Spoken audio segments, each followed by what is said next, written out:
राष्ट्रपति पद का जो चुनाव होता है, क्या इसकी पूरी प्रक्रिया होती है? ये तस्वीरें सामने आ रही हैं जहां पर प्रधानमंत्री ने जब अपना वोट डाला, उसकी तस्वीरें इस वक्त हम देख सकते हैं कैसे यहाँ पर वो अपना वोट डालने पहुंचे। सबसे पहले जो वोट प्रक्रिया की शुरुआत यहाँ पर प्रधानमंत्री नरेंद्र मोदी ने किया है और कैसे ये पूरी वोट प्रक्रिया होती है। भारत के उपराष्ट्रपति पद का जो चुनाव है उसकी प्रक्रिया इस वक्त जारी है। संसद भवन में ये पहली बार उपराष्ट्रपति पद के लिए चुनावी प्रक्रिया हो रही है और कैसे प्रधानमंत्री नरेंद्र मोदी ने अपना वोट डाला, आप तस्वीरों में देख सकते हैं इस वक्त। इसी तरह से लगातार कतारबद्ध होकर तमाम जो सांसद हैं वो आ रहे हैं और अपना वोट डाल रहे हैं।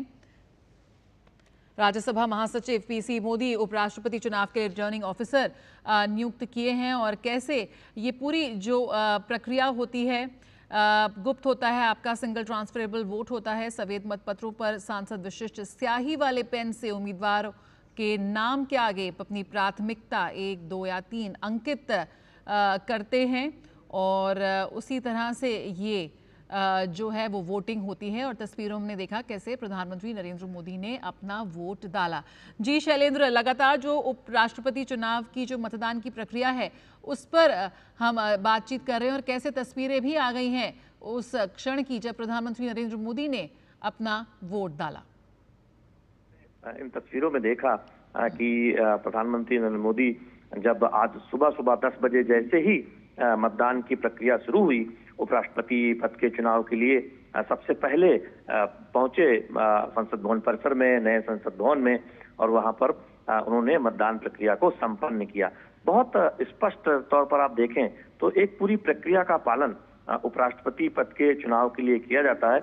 हम डीडी न्यूज के दर्शकों के लिए वो बताना चाहते हैं कि इसमें देश के जो लोकसभा या राज्यसभा के जो सांसद होते हैं उनका मत होता है और राज्यसभा के जो मनोनीत सांसद हैं उनका भी मत होता है। तो इस वक्त आप देख रहे हैं तस्वीरों में, ये 10 बजे जैसे ही मतदान की प्रक्रिया शुरू हुई, तुरंत ही प्रधानमंत्री नरेंद्र मोदी सबसे पहले मतदान के लिए केंद्र तक आए और उन्होंने अपने मतदान के अधिकार का प्रयोग किया। उसके बाद हमने देखा कि तमाम केंद्रीय मंत्री, रक्षा मंत्री राजनाथ सिंह, केंद्रीय मंत्री गिरिराज सिंह और तमाम मंत्रियों ने अपने मतदान के अधिकार का प्रयोग किया और एनडीए और इंडी गठबंधन के जो तमाम सांसद हैं वो सुचारू रूप से आप देख रहे हैं कि मतदान प्रक्रिया में हिस्सा ले रहे हैं। विशेष चिन्ह के इस्तेमाल के साथ ही ये मतदान की जो पूरी प्रक्रिया है वो आगे बढ़ती है। ये बहुत स्पष्ट है कि किसी और पेन से अगर कोई अपनी प्राथमिकता वाला मत देता है तो उसे स्वीकार नहीं किया जाएगा। और इसीलिए हमने देखा कि मॉक ड्रिल कराई गई थी कल एनडीए के कार्यशाला में भी इस बात को विशेष तौर पर आग्रह किया गया कि सभी सांसदों से कि एक एक मत महत्वपूर्ण है। भले ही एनडीए को बहुमत है लेकिन एक एक मत की एक तरह से कहें तो अहमियत है। लिहाजा सभी सांसद इस बात का ध्यान रखें और जो इंडी गठबंधन है उनके जो सहयोगी हैं उन्होंने भी सांसदों की एक इस तरह की मॉक ड्रिल आयोजित की थी और अपने सांसदों को दिशा निर्देश दिए थे। तो निश्चित तौर पर हम जानते हैं कि इस बार राज्यसभा सचिवालय इस पूरी प्रक्रिया को एक तरह से उनकी अगुवाई में हो रहा है। राज्यसभा के जो सचिवालय के जो वरिष्ठ अधिकारी हैं उनकी प्रक्रिया में ये पूरी चुनाव मतदान की जो प्रक्रिया है वो आगे बढ़ाई जा रही है। तो निश्चित तौर पर आज पूरे दिन आप इस तरह की तस्वीरें देखेंगे। आपसे थोड़ी देर पहले आपने देखा पूर्व प्रधानमंत्री एचडी देवेगौड़ा मतदान के लिए आए, वरिष्ठतम सांसद हैं और वो उन्होंने मतदान की प्रक्रिया में हिस्सा लिया। आपने तस्वीरों में देखा प्रधानमंत्री नरेंद्र मोदी सबसे पहले पहुंचे मतदान केंद्र अपने इस मतदान के अधिकार और उपराष्ट्रपति पद के चुनाव की प्रक्रिया में हिस्सा लेने। निश्चित तौर पर लोकतंत्र की तमाम खूबसूरत तस्वीरें जो एक इतिहास बन रही हैं, जो इतिहास में दर्ज हो गई हैं, वो आज आप डीडी न्यूज के जरिए देश भर के और दुनिया के दर्शक देख रहे हैं। बिल्कुल, तो लोकतंत्र में एक संवाद, बहस और सहमति की परंपरा को आगे बढ़ाने की कसौटी भी तय करते ही नजर आती हैं ये तस्वीरें। हमारे साथ ऋषि भी इस वक्त बने हुए हैं। ऋषि, एक तरफ महाराष्ट्र के राज्यपाल और भाजपा के वरिष्ठ नेता सीपी राधाकृष्णन, दूसरी ओर सुप्रीम कोर्ट के पूर्व न्यायाधीश बी सुदर्शन रेड्डी। शुरुआत में बात हुई कि मुकाबला कहीं राजनीति बनाम न्यायपालिका पृष्ठभूमि का है या फिर दक्षिण बनाम दक्षिण। इस समय जो ये चुनाव हो रहा है वो भी इसको काफ़ी अहम और महत्वपूर्ण बनाता है। इसके पहले भी आपने कई उपराष्ट्रपति चुनाव आपने कवर किए हैं। इस बार क्या खास है, कितना महत्वपूर्ण आपको नजर आ रहा है और कितना दिलचस्प लग रहा है इस बार की पूरी चुनावी प्रक्रिया?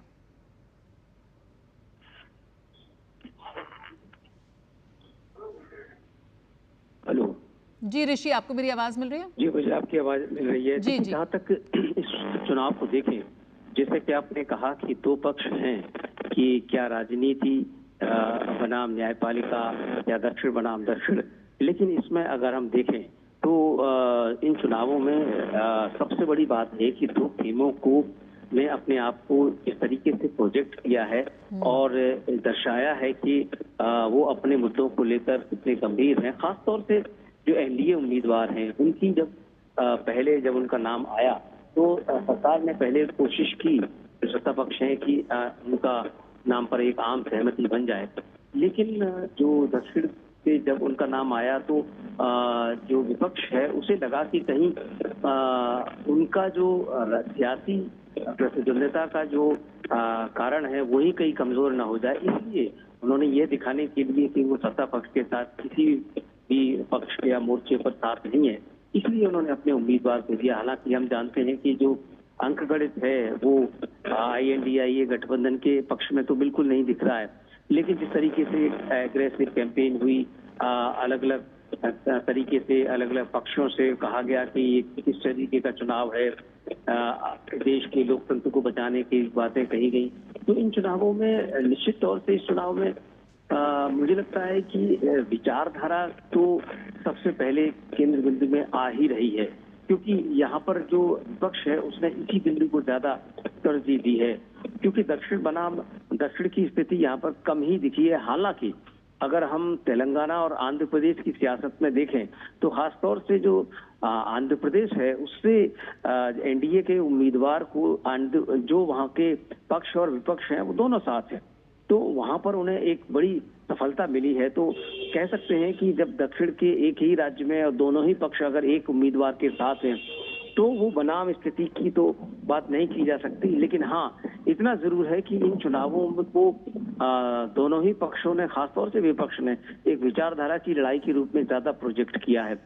और यही वजह है कि इस दौरान उन्होंने तमाम एग्रेसिव कैंपेन उनके कैंडिडेट के द्वारा की गई और लगातार अलग अलग पक्षों के साथ उनकी मुलाकातें देखी गई।